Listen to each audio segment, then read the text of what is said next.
Bonjour tout le monde, je pense qu'on peut démarrer. Bienvenue au webinaire sur l'interopérabilité et les standards, le 38e événement organisé par la communauté e-santé. On a un panel bien représenté. Je me présente très rapidement, Niels Kaiser, fondateur de KaiKai, un cabinet de conseil sur la transformation numérique basé au Sénégal, et un membre fondateur de la communauté e-santé. On a un panel très bien représenté aujourd'hui et je pense que le sujet est vraiment d'actualité. Je vais juste faire une petite introduction en démarrage sur la communauté et ensuite passer la main à Aïssatou Sall qui va modérer la discussion et les présentations des panélistes. Merci tout le monde d'avoir rejoint le webinaire aujourd'hui. Et pour gagner du temps, je propose que chacun et chacune utilise le chat pour se présenter. Donc, vous pouvez juste mettre votre nom, votre structure et éventuellement votre rôle par rapport au sujet de la e-santé.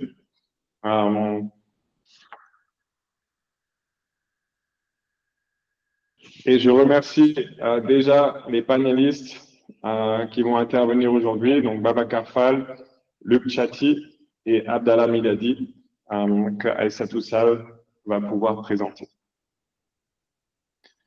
La communauté e-santé, on l'a lancée en 2018. C'est un réseau, une communauté de plus de 60 acteurs de différents rôles, donc des ONG, des implémenteurs de projets, des startups, des entreprises et des membres de différentes institutions du gouvernement. Pas seulement au Sénégal, on a aussi des gens qui nous rejoignent de la sous-région, de l'Afrique de l'Ouest ou d'autres pays. Et on a organisé donc 37 événements, on est sur le 38e aujourd'hui, autour de différents sujets, différentes thématiques autour de la e-santé. On a une communauté WhatsApp et aussi une mailing list.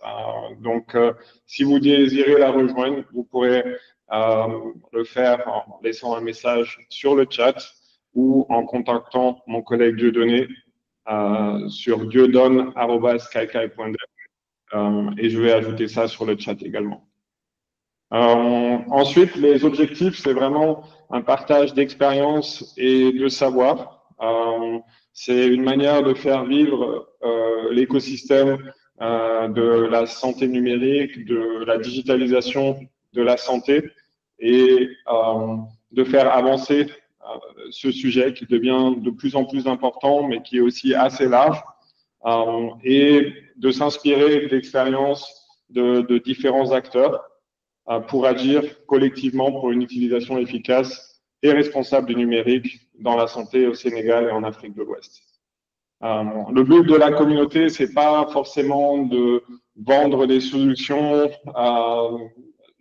Il y a plusieurs entreprises et des organisations qui ont des services, c'est tout à fait naturel, mais le but, c'est de faire avancer le sujet, de s'inspirer des expériences de chacun et de chacune et de renforcer les nœuds, de créer les nouveaux partenariats et de renforcer cet écosystème. Donc, je vais passer la main, non, juste avant, une dernière slide sur la communauté. On a actuellement abordé une démarche de renforcement de la communauté. Et donc, il y a l'année dernière des commissions qui ont été créées. Quand vous rejoignez la communauté sur WhatsApp, vous pourrez donc également voir qu'il y a des sous-commissions. Actuellement, c'est 5 sous-commissions et vous voyez sur l'écran qui est en lead de chaque commission. Et le but, c'est vraiment de faire vivre cette communauté par les membres et par les commissions. Et donc, je remercie également Aissatou, donc qui s'est proposé pour aujourd'hui faire l'organisation thématique de ce webinaire et qui va en assurer la modération. Et vous voyez aussi sur l'écran les différents membres qui ont rejoint la communauté. Donc, vous pouvez encore choisir des commissions si vous êtes intéressé. Je vais le relancer tout à l'heure aussi sur le chat. Comment est-ce qu'on rejoint? Il y a plus de membres qui sont affichés que ceux qui sont affichés ici. Et il y a encore aussi des communautés qui ont besoin d'un peu de renforcement, notamment sur la commission du renforcement de capacité, celle des partenariats et de la gouvernance.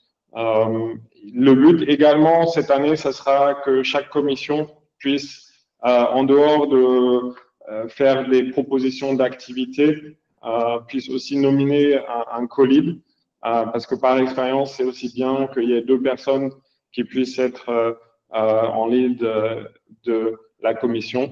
Donc, si cela vous intéresse, n'hésitez vraiment pas à me contacter ou à contacter mes collègues et les leads de commission.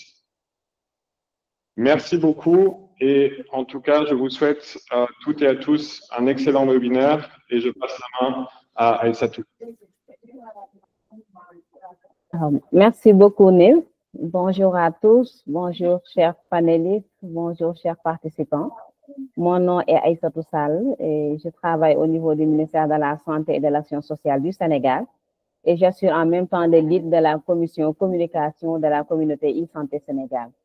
Et c'est un immense plaisir vraiment pour moi de modérer ce webinaire sur un thème aussi intéressant, aussi important que l'interopérabilité. Alors, vous n'êtes pas sans savoir qu'aujourd'hui, l'interopérabilité des systèmes de santé numérique est un enjeu majeur pour une prise en charge plus efficace des patients en Afrique francophone. Et qui parle d'interopérabilité fait forcément référence aux standards comme IHE, FHIR, HLS et d'autres qui sont très connus dans le système de santé. Et ce 38e numéro de Café e-santé va nous plonger au cœur de cette problématique. Et nous allons échanger sur ce sujet avec 3 experts. Donc, il y a M. Fall Babakar de Patient Pro, M. Meladi Abdallah de Visée Apps et M. Luc Chati de la communauté interopérabilité FHIR. Donc, sans plus tarder, je vais donner la parole à M. Fall Babakar donc, pour se présenter avant d'entrer dans le vif du sujet. M. Fall Babakar. Bonjour. Bonjour Aissatou, bonjour tout le monde. Donc, je me présente Elhaj Babakar Fall, je suis fondateur de Patient Pro et c'est une compagnie qui œuvre dans le domaine de l'informatique médicale et en particulier on développe des SIH pour les hôpitaux et aussi on est dans le domaine de la médecine du travail. Merci beaucoup Fall Babakar. Je laisse M. Meladi Abdallah se présenter.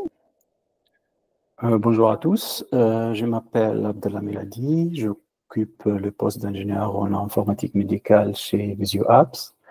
J'ai une expérience de plus de 20 ans avec IHE, je suis spécialisé principalement dans la réconciliation de données patients. J'ai travaillé toute ma carrière pour IHE et avec IHE, c'est pour cela que ma présentation va dérouler un peu autour d'IHE aussi aujourd'hui. Je ne suis pas le représentant d'IHE, mais je vais vous parler de mon expérience en tant qu'éditeur des logiciels avec IHE en fait. Merci beaucoup Abdallah. Merci. Et notre 3e expert, M. Luc Chati, vous pouvez vous présenter. Donc, bonjour à tous, merci pour l'invitation. Donc Luc Chati, moi je suis ingénieur biomédical de formation et j'ai découvert le standard FHIR il y a quelques années. Je suis persuadé que c'est un standard qui va permettre de révolutionner l'usage de la e-santé. Il le fait déjà aux États-Unis notamment. Et je suis engagé dans la communauté européenne Hospital on FHIR qui vise à créer une communauté d'établissements pour accélérer par le biais du terrain l'adoption des standards au sein même des hôpitaux. Merci beaucoup, Luc. Donc, merci encore à tous ceux qui sont connectés. Je suis assistée par M. Nils Kaiser pour le déroulement de ce webinaire. Donc, pour le programme, nous allons d'abord laisser nos panélistes faire des présentations PowerPoint. Ensuite, il y aura un premier tour de table pour des questions-réponses. Et ensuite, nous allons donner aussi la parole aux participants qui souhaitent intervenir. Donc, nous allons commencer par la première présentation avec M. Fall de Patient Pro. Babacar, vous avez la parole.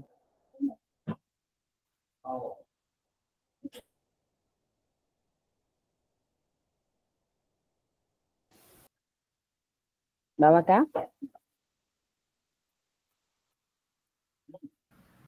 Oui, donc le sujet est extrêmement important, interopérabilité standard, parce qu'on évolue dans une industrie où nous sommes en train de développer des produits qui sont pour des clients spécifiques, mais ces clients, éventuellement, je veux dire, les patients, vont aller dans d'autres structures qui utilisent d'autres produits. Donc, la question cruciale, c'est de savoir comment est-ce qu'ils peuvent avoir une certaine continuité de l'information médicale. Ça veut dire que vous allez voir 2 ou 3 médecins différents et que ces informations-là puissent être regroupées dans une plateforme où vous aurez accès. OK, prochain slide.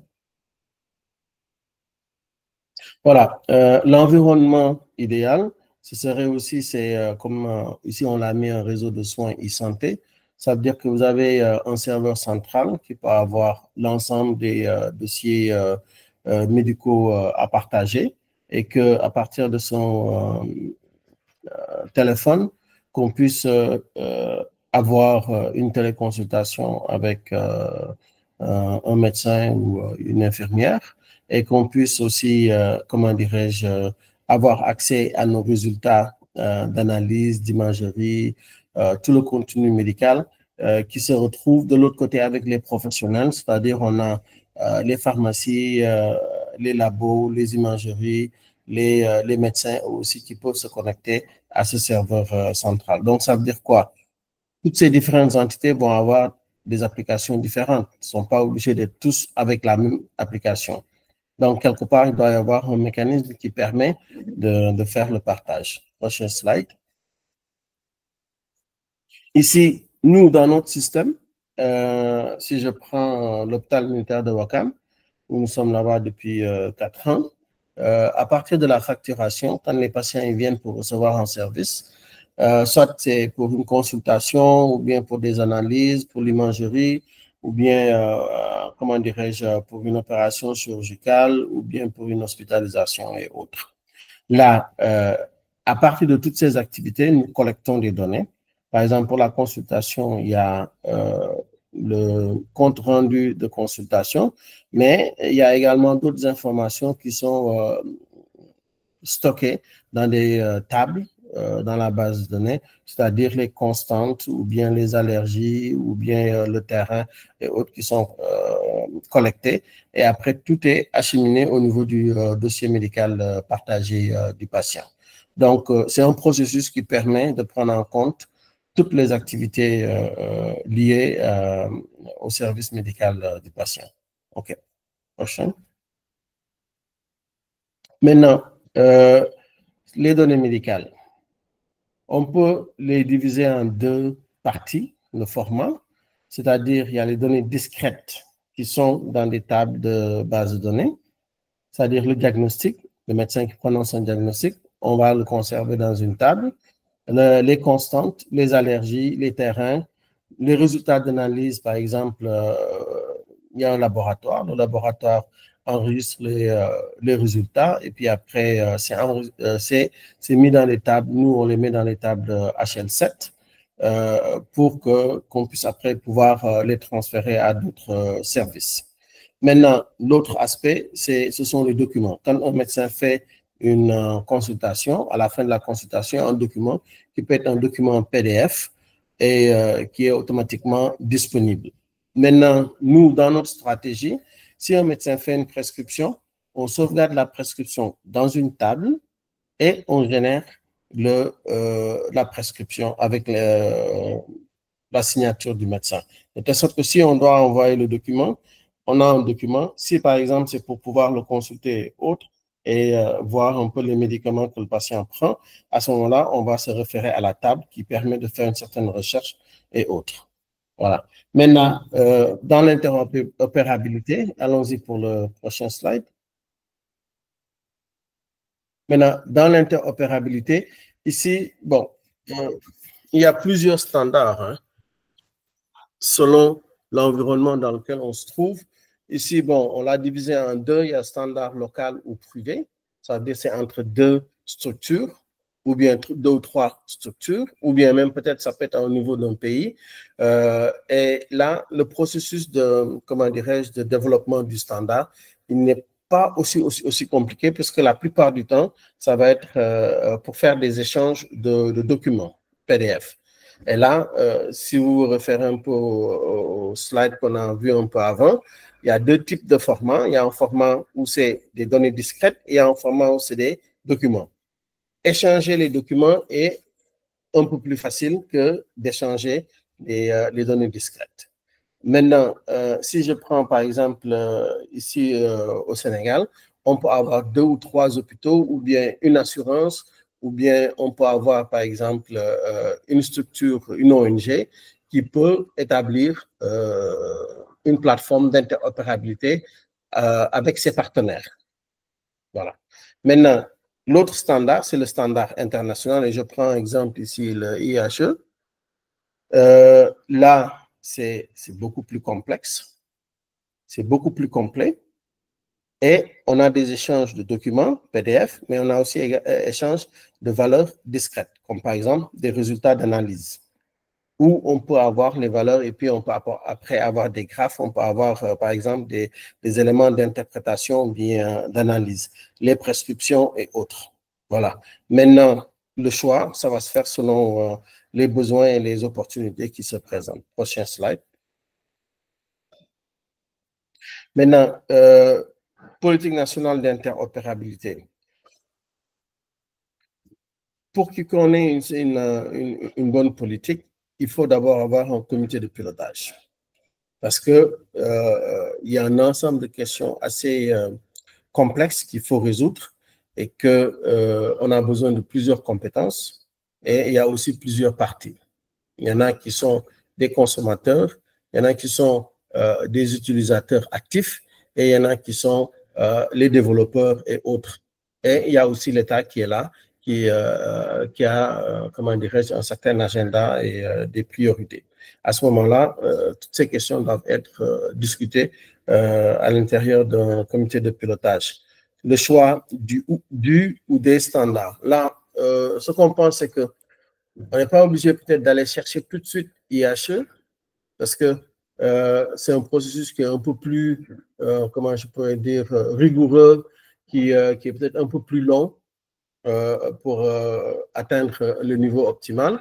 Il peut y avoir des étapes intermédiaires où, par exemple, je donne un cas, nous, avec le SAMU national qui utilise notre application, on a mis au point un API qui est consommé par une structure qui s'appelle Allodoc, qui a des membres qui utilisent leur application mobile. Donc maintenant, les membres de cette structure, on les intègre dans la base de données de SAMU national et ils ont aussi leurs dossiers médicaux qui sont transférés et qui sont, je veux dire, partagés. De telle sorte que quand ils ont une situation d'alerte ou autre, ils peuvent automatiquement envoyer une alerte avec leur géolocalisation et au niveau du SAMU, ils vont automatiquement voir le dossier du patient en question. Donc ça, je veux dire, c'est comme une interopérabilité restreinte à un niveau, disons, local. Maintenant, une fois que les choix plus ou moins seront établis, après, il faut avoir une feuille de route pour qu'on puisse vraiment savoir comment ça va se faire sur le terrain. Quelles sont les étapes, quels sont les milestones dont on aura besoin pour accomplir la mission. OK, prochain slide. Maintenant, standardisation des SIH et SIM. Ça, je pense que c'est, comment je pourrais le dire, on a tendance à un peu le négliger ou bien à le mettre comme quelque chose qui n'est pas aussi prioritaire. Mais moi, je pense que quand on se lance dans une digitalisation et qu'on veut avoir un mécanisme d'interopérabilité, il faut s'assurer que les logiciels, les systèmes qui génèrent ces données, ce sont des systèmes qui fonctionnent à un niveau standard. Ce que je veux dire par là, parce que la production des données médicales discrètes est extrêmement importante. Et là, je vais vous montrer après dans un autre slide. Si par exemple, on prend une prescription, ou bien même durant la consultation, les constantes, si on prend les constantes, la température, tension artérielle et autres, on peut avoir un gros texte où on met le tout, la tension artérielle, le poids et tout ça. Mais si on le fait, après, on aura de la difficulté pour voir l'évolution de la tension, parce que c'est dans des textes que ça se trouve. Ce qu'il faut, c'est qu'il faut que la tension soit enregistrée avec la date de consultation, le médecin qui a fait ça, celui qui a fait la mesure, et toutes ces informations doivent être enregistrées de façon unitaire. Et ça, c'est le standard qui va le dicter pour qu'on puisse avoir une certaine qualité de données. Parce que si on n'a pas cette qualité de données, l'ambition peut-être d'embarquer l'intelligence artificielle, ça ne se fera pas. Parce qu'on n'aura pas, disons, cette granularité qu'il faut pour pouvoir exploiter les données. Il y a l'intégration aussi des normes, que ce soit HL7 côté labo ou bien FHIR pour les communications de données et autres. Ça, c'est important que les systèmes que nous avons puissent intégrer ces standards. Maintenant, il y a aussi l'adoption d'un ou plusieurs standards d'interopérabilité. Et à ce niveau-là, je veux dire que le choix du IHE, je pense que c'est un choix quand même de qualité, parce que on fait affaire à un système international. Et si, par exemple, on a un pays qui se trouve dans l'Afrique de l'Est ou bien en Europe ou autre, on n'aura aucun souci parce qu'on sait que le standard a quand même, je veux dire, un impact ou bien une utilisation assez large. Voilà. On y va avec le process. Maintenant, l'approche de Patient Pro en matière d'interopérabilité. Donc, quelques actions entreprises. Ici, bon, donc là, on a entamé grâce, je les remercie encore, Kaikai et puis VisuApps, qui ont vraiment mis au point un programme d'intégration du standard IHE.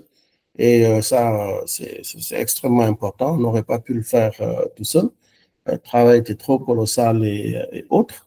Il y a aussi l'adoption de la norme HL7. Ça, on l'avait fait depuis 2012 parce que notre système est certifié avec le Meaningful Use au niveau des États-Unis.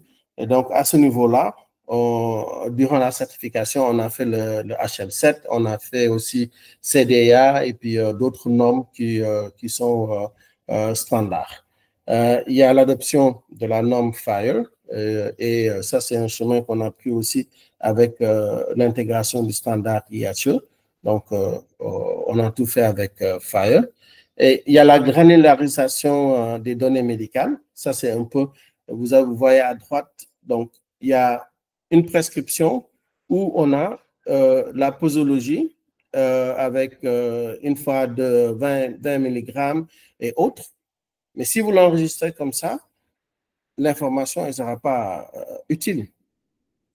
Ce qu'il faut faire pour le granulariser, ça veut dire c'est avoir le nom du médicament, la quantité, la dose, avoir l'unité de la dose, avoir le format et d'avoir aussi la fréquence, et ainsi de suite comme ça. De telle sorte qu'après, vous avez la possibilité de savoir quelles sont les doses peut-être qui amènent tel ou tel effet secondaire selon l'âge du patient, ainsi de suite comme ça. Donc, ça, si vous voulez vraiment aller exploiter ces données pour améliorer la qualité des soins, il faut que les données soient enregistrées de façon granulaire. Donc, il y a aussi le développement d'API d'interopérabilité, par exemple avec le SAMU, et aussi développement d'API d'interopérabilité avec d'autres fournisseurs SIH. Là, on est en train de discuter avec d'autres fournisseurs pour voir comment est-ce qu'on peut travailler pour échanger des documents. Donc, comme je disais, c'est une interopérabilité qui permet d'échanger les documents qui sont des fiches médicales d'un patient que un médecin pourra consulter pour voir un peu ce qui a été fait de l'autre côté. Voilà, prochain slide. Maintenant, en conclusion et recommandation, standardiser les systèmes d'information médicale pour la production suffisante de données discrètes disponibles pour supporter le développement de l'IA. Chaque fois qu'on parle d'un logiciel médical, la première question qui vient maintenant, c'est d'actualité, c'est est-ce que vous avez de l'IA? Parce qu'on se dit que l'IA, c'est la solution miracle qui va vraiment résoudre quasiment tous les problèmes. Maintenant, si on n'a pas une qualité de données, et quand on parle de qualité de données, c'est la granularisation des données, parce que si on a des données qui sont juste dans des textes, à ce moment-là, il faudrait peut-être avoir un autre moyen de lire les textes et pouvoir les interpréter et autres, ce qui rend les choses beaucoup plus compliquées, alors que quand on les a dans des tables et autres, là, à ce moment-là, on pourra, je veux dire, les manipuler beaucoup plus facilement. Maintenant, et puis, encourager des projets d'interopérabilité qui sont basés sur les normes, parce que c'est la nécessité qui va amener, par exemple, l'opportunité. C'est-à-dire que, mais s'il n'y a aucune nécessité par rapport à ces standards, à ce moment-là, on ne verra pas pourquoi on va s'engager un peu dans cette voie. Donc, moi, je pense que c'est important qu'on essaie de standardiser les communications et autres. Et à ce moment-là, donc, ces standards devront être utiles. Maintenant, au niveau du ministère de la Santé, nous, ce qu'on attend, c'est une feuille de route pour qu'on puisse savoir exactement quel type d'interopérabilité ou bien qu'est-ce qu'ils pensent de l'interopérabilité. On sait qu'il y avait eu un marché qui avait été lancé par rapport aux documents médicaux partagés, donc qui est de l'interopérabilité, mais depuis 1 an et demi, on n'a pas eu de suite, comment dirais-je, par rapport un peu à la disponibilité de cette plateforme. Et là, c'est important pour nous, les développeurs, d'avoir un peu des signaux assez clairs du ministère pour qu'on puisse savoir exactement là où on va investir nos énergies pour atteindre ce niveau d'interopérabilité. Voilà, donc c'était un peu le tout par rapport au sujet. Merci. Merci beaucoup, Fall Babacar. Vraiment, merci pour cette présentation très claire et concise.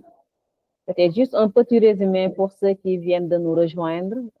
Babacar nous a partagé des informations sur les éléments constitutifs du dossier patient partagé de Patient Pro, sur le format des bases de données médicales, sur la politique d'interopérabilité, la standardisation des systèmes d'information hospitaliers et médicaux, et l'approche de Patient Pro en matière d'interopérabilité. Vraiment, merci pour cette présentation.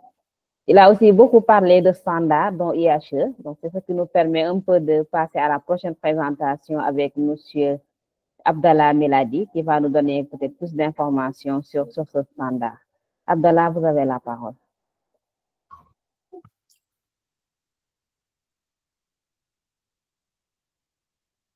Micro.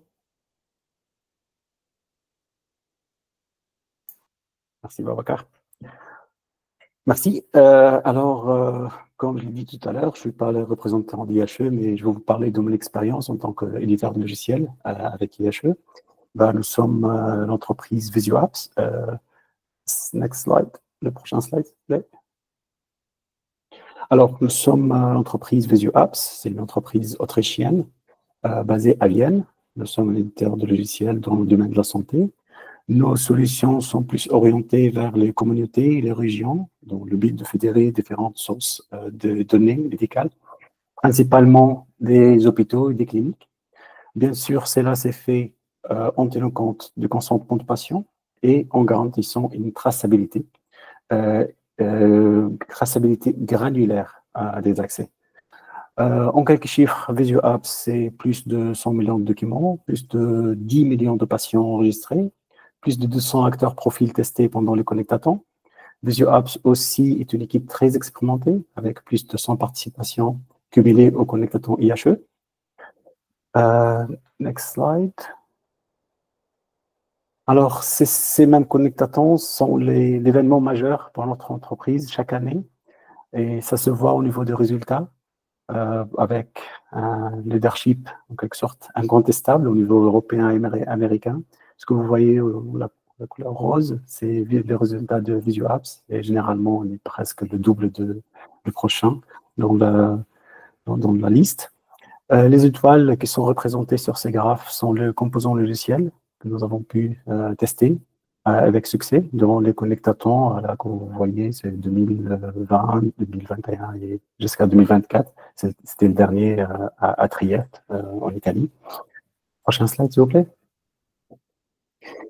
Alors, comment fonctionne alors, le but d'IHE, on parle d'IHE toujours, et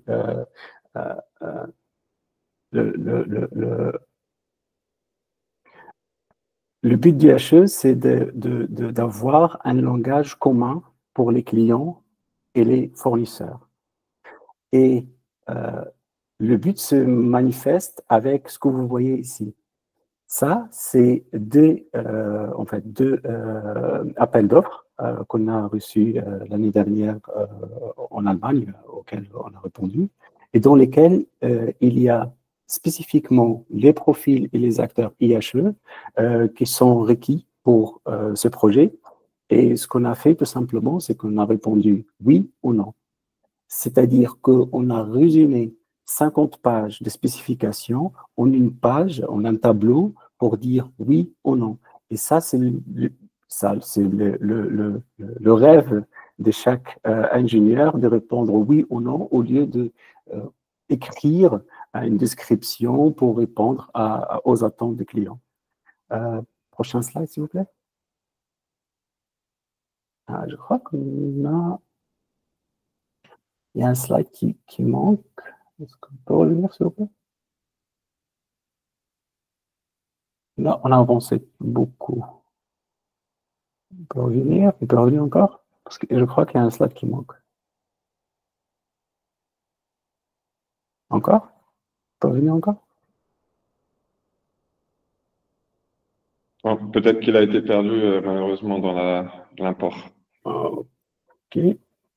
Est-ce qu'il serait possible que je partage mon écran? Oui, bien sûr. OK, parfait. Là, je vais faire OK.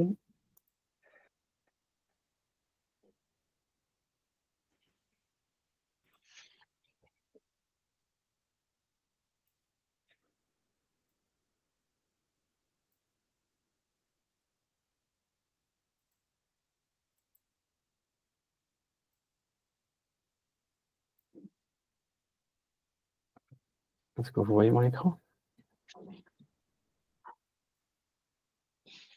Oui, Abdallah, c'est bon. Parfait. Alors, oui, c'est ce slide en fait qu'on a perdu. Alors, comment fonctionne IHE? Alors, il y a des professionnels de la santé ou des éditeurs de logiciels qui identifient un cas d'usage où l'utilisation d'un standard ne suffit pas. C'est à partir de ce cas d'usage, en fait, IHE crée un groupe de travail qui sélectionne les standards qui conviennent le mieux et identifie les acteurs et les transactions à mettre en place. Ces spécifications qui sont déjà écrites, ces spécifications techniques, sont ensuite publiées comme un profil d'intégration. Et ces spécifications aussi sont incorporées dans les tests de connectatons. Pendant ces sessions de tests qui s'appellent connectatons, qui sont organisées chaque année, les vendeurs testent leur implémentation de ce profil et fournissent un feedback IHE pour affiner et corriger les spécifications qui ont été déjà écrites. Alors, une fois que le connectaton est fini, les résultats sont publiés et les vendeurs ont le droit à ce moment de le partager sur le Product Registry. C'est une plateforme qui est utilisée comme une référence pour le maître d'ouvrage pour pouvoir choisir les solutions logicielles optimales et qui conviennent pour leur projet en se basant sur le produit qui implémente les profils IHE recherchés. Alors, j'ai déjà mentionné ces slides, mais comme je l'ai dit, c'est le langage commun entre les clients et les fournisseurs. C'est une fois que les clients et les fournisseurs parlent IHE, les appels d'offres, en fait, deviennent plus faciles à écrire, à déchiffrer aussi pour les fournisseurs. Et ces deux exemples-là, c'est des appels d'offres qu'on a reçus l'année dernière. Et les spécifications se résument en une liste, en fait. On répond par oui ou non, tout court. Alors, pourquoi IHE? IHE, je dirais, pourquoi IHE pour le PME? Parce que c'est un investissement pour le futur, parce que cela permet l'intégration de nouveaux standards, tels que le FHIR, comme l'a mentionné déjà Babacar tout à l'heure, et aussi parce que c'est un ticket d'entrée et un investissement accessible aux PME. Et parce que aussi, IHE est avant tout une communauté qui permet de participer au Connectathon, ça permet d'avoir un partage d'expérience avec les autres vendeurs, de voir ce que se fait de mieux dans le domaine de la santé digitale. Ça permet aux participants aussi de trouver des partenaires avec lesquels ils sont amenés à coopérer dans des projets. Alors, le Connectathon, ça permet, c'est une occasion en quelque sorte pour faire des tests d'intégration avant de commencer des projets. Et c'est aussi une approche inclusive. Ces spécifications sont en accès libre. Et même les outils de test, les simulateurs, les validateurs. Et IHE aussi apporte une expertise qui manque généralement aux PME. Parce que les PME, en général, on n'a pas forcément des ciseaux qui sont en place toute l'année pour nous guider pour les questions de sécurité et de confidentialité. IHE a cette expertise-là. C'est-à-dire, dans les thèmes de la sécurité et confidentialité et du contrôle d'accès, IHE a des building blocks qui sont déjà prêts et à l'implémentation en quelque sorte. Alors, pour vous donner un exemple du gap entre un monde avec IHE et sans IHE, je peux me baser sur mon expérience personnelle en tant qu'intégrateur logiciel. Ça fait 2 mois qu'on discute avec un partenaire pour savoir comment il a implémenté son interface HL7 version 2. Pour gérer les admissions et les requêtes, afin qu'on puisse aligner nos workflows.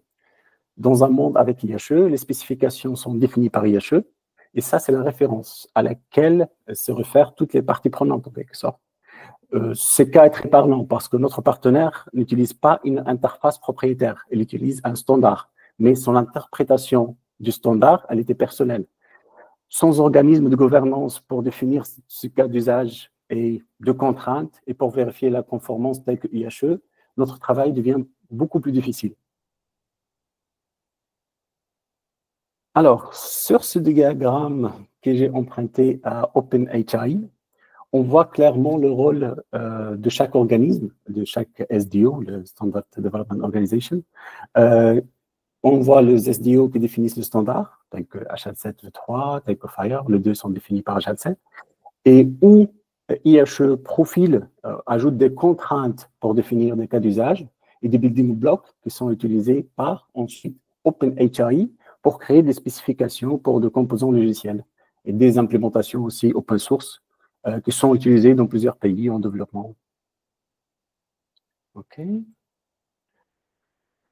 Là, on va parler de notre expérience avec IHE au Sénégal. Bon, nous avons essayé avec Kaikai d'implémenter cette méthodologie avec l'aide de 3 entreprises sénégalaises, notamment Patient Pro, avec Babacar qui est ici, Eon et Medsen.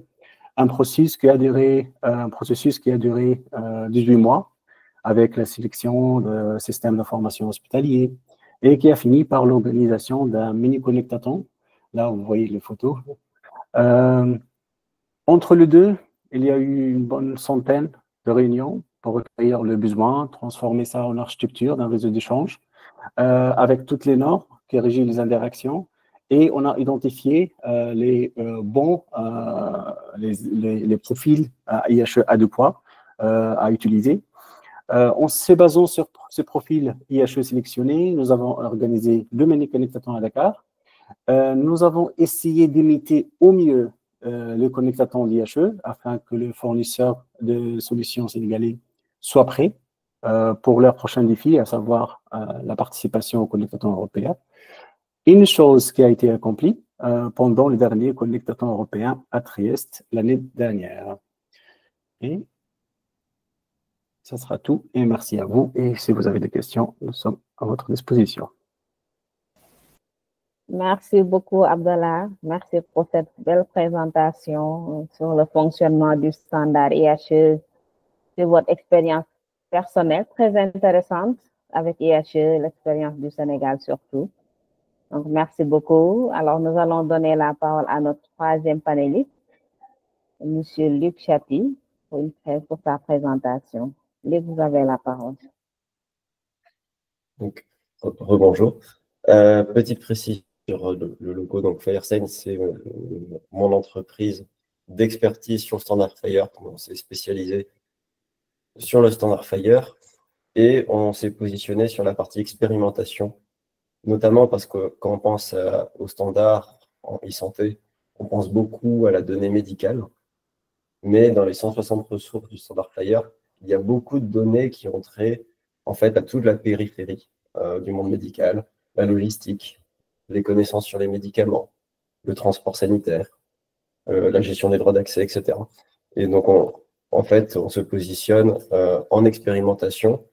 Avant même, quelque part, qu'un profil IHE commence à être créé, on regarde comment on pourrait interpréter les ressources pour construire quelque chose. La slide suivante, s'il vous plaît. Alors, on peut passer, je me suis présenté tout à l'heure. Okay. Donc, le contexte dans lequel on se situe, donc nous, on est une entreprise européenne basée en Bretagne et on travaille notamment dans le cadre de l'espace européen des données de santé, qui est un cadre réglementaire qui est en train de se mettre en place en Europe, qui vise à créer en fait une uniformité au niveau des partages de données au niveau européen. Donc, c'est un cadre qui va utiliser la partie HL7 Fire et des standards de terminologie comme la SNOMED-CT et le LOINC. Donc, c'est un cadre qui fait appel à pas mal de SDO, donc notamment l'IHE. Et le but, c'est vraiment de mettre en place un format qui permette, dans l'idée, à un éditeur de n'importe quel pays de venir se brancher sur n'importe quel établissement. Ça, c'est la théorie, la pratique. Effectivement, on en est encore assez loin sur le terrain, mais c'est la vision des choses en Europe. Slide suivante, s'il vous plaît. Alors, quand on parle d'interopérabilité, s'il vous plaît, ouais. On a souvent une vision technique, c'est-à-dire on fait fonctionner ensemble des systèmes. Moi, ma vision, c'est d'abord que l'interopérabilité, c'est des gens. La première interopérabilité, c'est l'interopérabilité organisationnelle.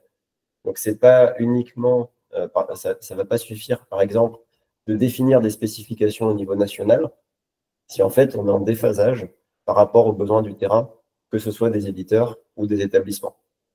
Donc, il faut trouver un moyen que les différentes parties prenantes trouvent un moyen d'échanger et de construire ensemble un cadre commun. Donc, en réutilisant des briques existantes, des profils Fire, des profils IHE, de la terminologie, mais c'est vraiment un travail collaboratif. Slide suivante. Alors, le standard HL7 Fire, parce qu'effectivement, on dit souvent standard Fire, c'est un standard d'HL7. Donc HL7, pour ceux qui ne connaissent pas, c'est Health Level 7 Organization. C'est une organisation qui édite des standards de santé depuis très longtemps, notamment HL7B2, HL7B3, HL7CDA et maintenant HL7 Fire.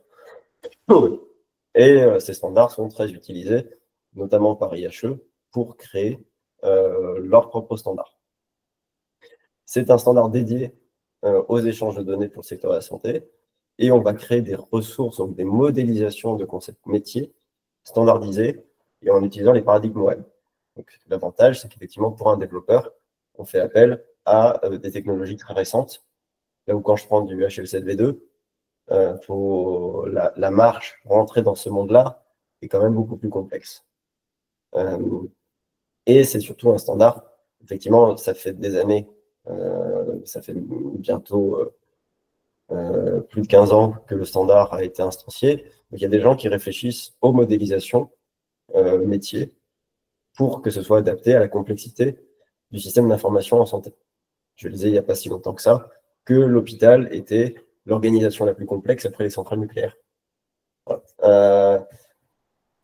Et surtout, l'intérêt que je vois, c'est que une fois qu'on a mis en place une architecture Fire, on ouvre la possibilité de nombreux nouveaux cas d'usage. J'ai entendu parler d'IA tout à l'heure, et effectivement, j'entends des fois des gens dire avec l'IA, il n'y a plus besoin d'interopérabilité, ça va se faire tout seul. Non, c'est l'inverse.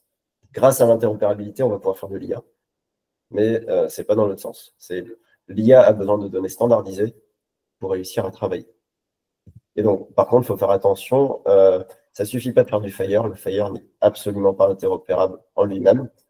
Il faut rajouter des couches, des profils. Il y a des profils définis par HL7. Il y a des profils qui sont encore surchargés par IHE.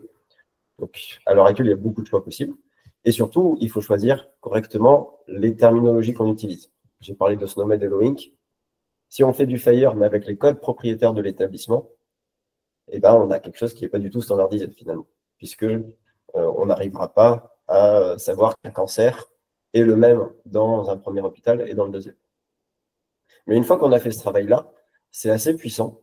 Et effectivement, on va pouvoir faire de l'aide à la décision de façon standardisée et même pouvoir créer des protocoles de recherche qui vont permettre d'agréger différents centres.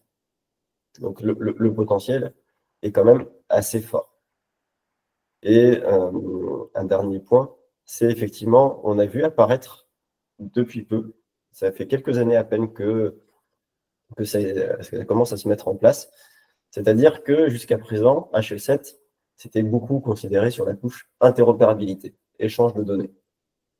Mais avec Fire, le paradigme change un peu, parce que vu qu'on arrive à modéliser la donnée, il y a des éditeurs qui sont allés jusqu'à se dire ben, je peux faire des bases de données Fire compatibles. Donc, on a créé des entrepôts Fire, qui sont rien d'autre que des bases de données sur lesquelles on a mis une surcouche web Fire. Mais ça change un peu le paradigme parce qu'on peut créer des plateformes de données centralisées. Et là, ça permet effectivement de réfléchir non plus uniquement au connecteur, mais quel est le parcours de la donnée, depuis sa saisie jusqu'au médecin, par le médecin jusqu'à son exploitation pour la recherche. Et c'est assez intéressant et assez puissant. Voilà. Slide suivante, s'il vous plaît. Donc, comme je disais, moi, je suis ingénieur. Donc, j'aime bien prouver que ce que j'avance marche. Et donc, on a beaucoup travaillé à la mise en œuvre des standards dans le cadre de créer des plateformes hospitalières. Donc, le projet qu'on a fait en Belgique à Charleroi, c'est un projet qui est assez récent, qui a été lancé en 2024, mais qui visait en fait à montrer cet intérêt pour ces architectures un peu standardisées, où finalement on met la donnée au centre. On parle même plus d'interop, on parle vraiment de données standardisées. Et en transformant la donnée depuis un DPI qui n'était pas vraiment standardisé, et en mettant un entrepôt Fire au centre, on a réussi à créer en l'espace de quelques mois une plateforme qui permettait de faire de la détection automatique de patients fragiles en utilisant un autre standard qui s'appelle HE7CQL, CQL pour Clinical Quality Language. On pouvait ensuite réutiliser dans le cadre d'un entrepôt de données de santé qui permettait d'entraîner une IA. On a validé cela dans le cadre du FireAton belge, qui n'est rien d'autre qu'un connectaton en fait, c'est juste que connectaton est une marque déposée. Et ensuite, le partage des données, c'est-à-dire mise à disposition des données du dossier médical du patient au format européen. Et donc, ça, c'est une première expérimentation qu'on a fait. Et la deuxième, avec le CHU de Toulouse, qui est le deuxième, mais qui est la première sur laquelle nous avons travaillé, qui visait à créer cette plateforme de données pour le soin comme un hub d'interopérabilité pour redonner une certaine souveraineté à l'établissement sur ces données. Parce que l'intérêt, une fois que j'ai mes données dans un format standardisé sur un entrepôt, c'est que je suis maître de ma donnée. C'est de la donnée standardisée, donc je peux la migrer vers une nouvelle version sans passer par un éditeur. Je peux connecter une nouvelle application sans demander une évolution logicielle.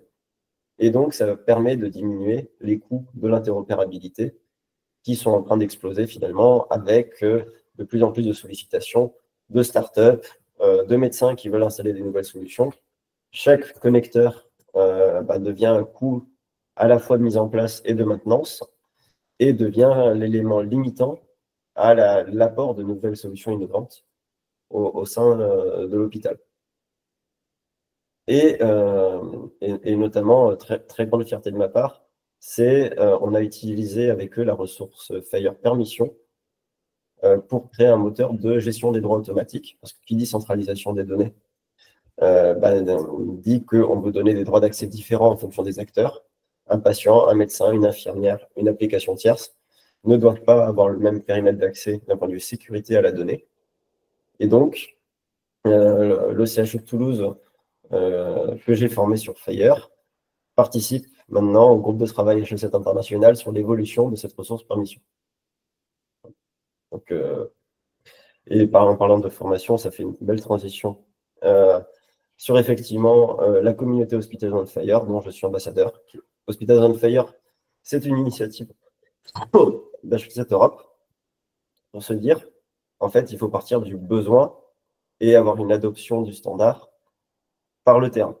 Effectivement, le terrain, c'est les établissements de santé. Et donc, c'est d'avoir finalement une interopérabilité basée pas uniquement sur des contraintes nationales, mais basée sur des contraintes opérationnelles. Et donc, c'est de créer une communauté qui permet de mutualiser des ressources sur certains projets, d'échanger des expériences.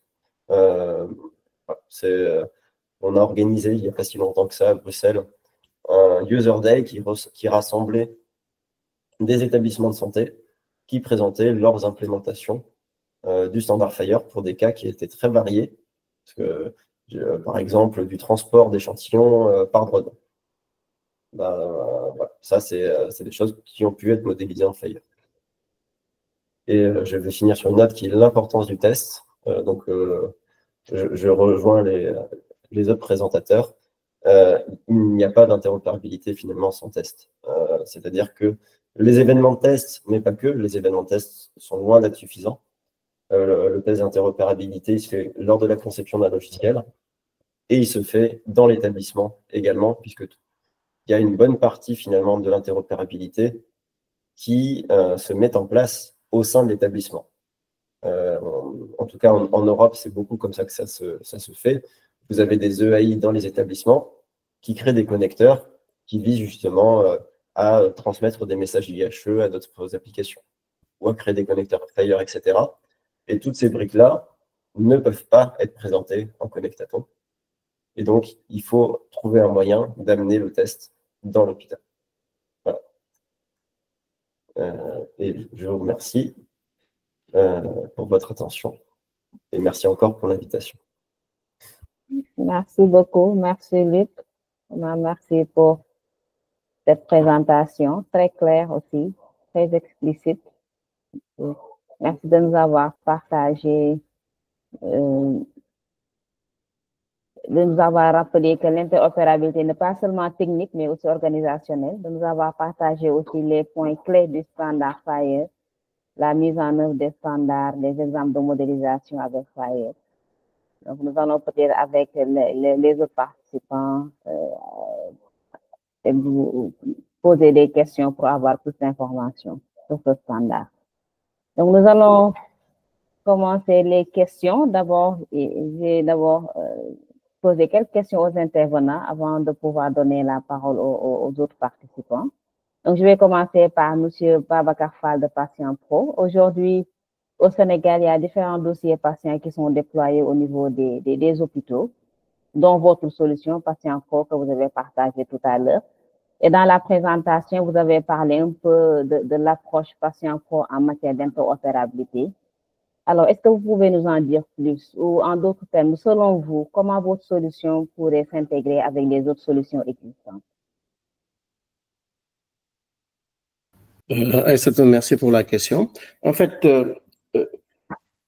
moi, je me dis que ici au Sénégal, on a un certain problème, c'est qu'on n'est pas tellement accro sur les standards. Donc, nous, on a démarré à peu près ici en 2015 et on venait des États-Unis où c'est un environnement très réglementé. Donc, tout est par rapport à des standards. Donc, ce sont les standards qui dictent les démarches ou bien les activités de l'industrie. On est venu ici, il n'y avait pas de standard. Et même jusqu'à présent, par exemple, quand on prend les actes médicaux,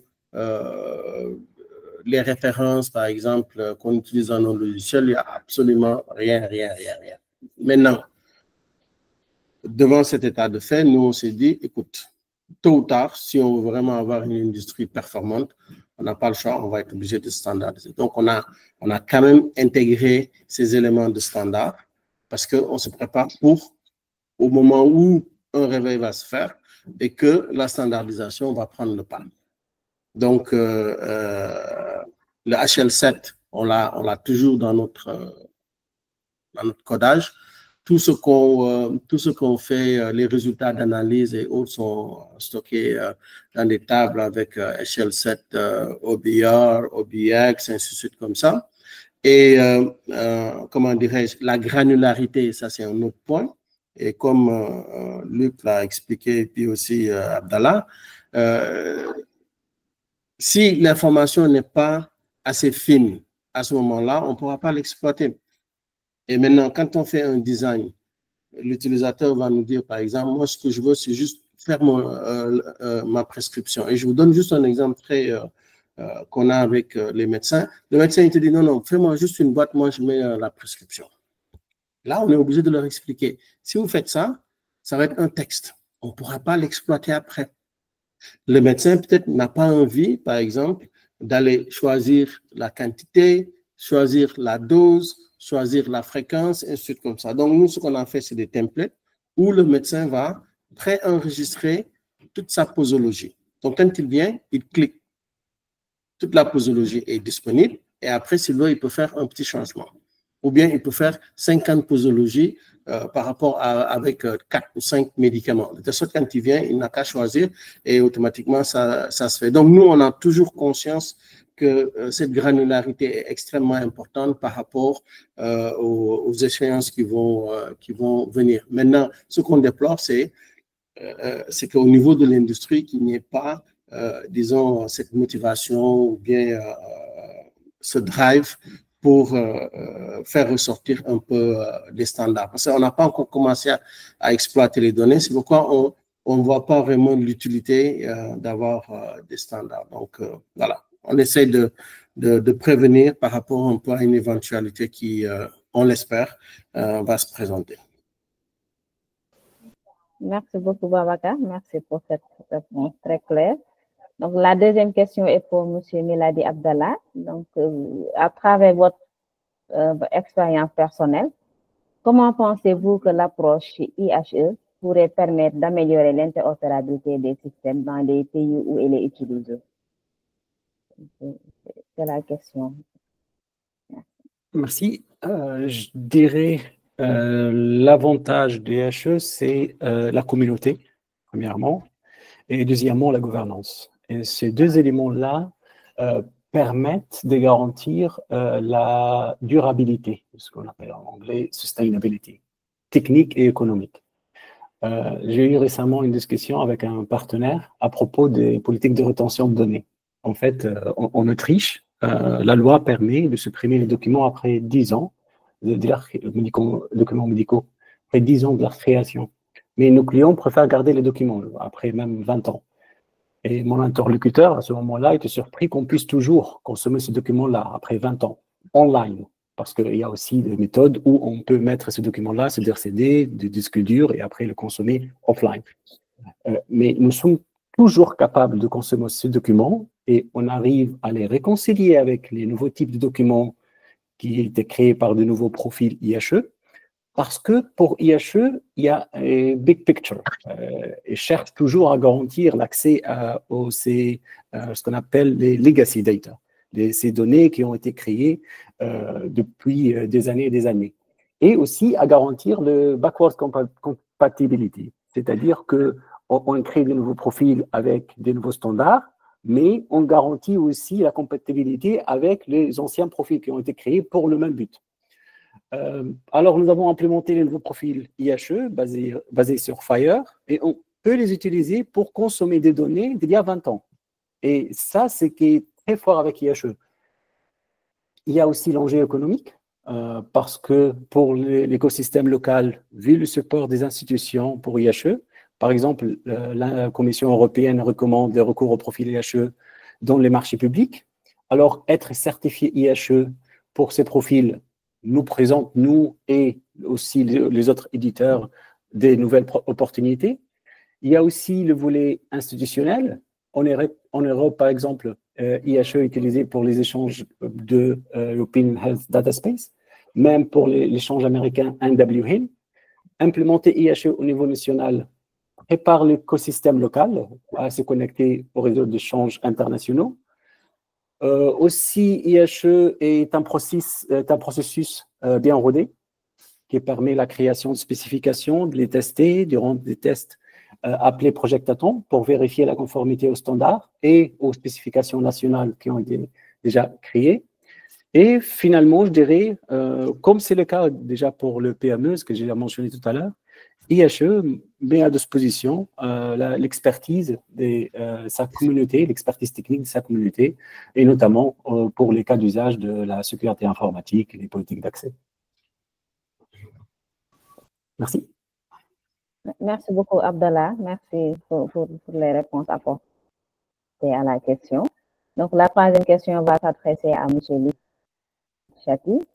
Selon vous, quel rôle pensez-vous une communauté portée par les hôpitaux? Selon vous, quel rôle peut jouer une communauté portée par les hôpitaux et les fournisseurs dans le cadre de cette interopérabilité? Le rôle que la communauté peut jouer.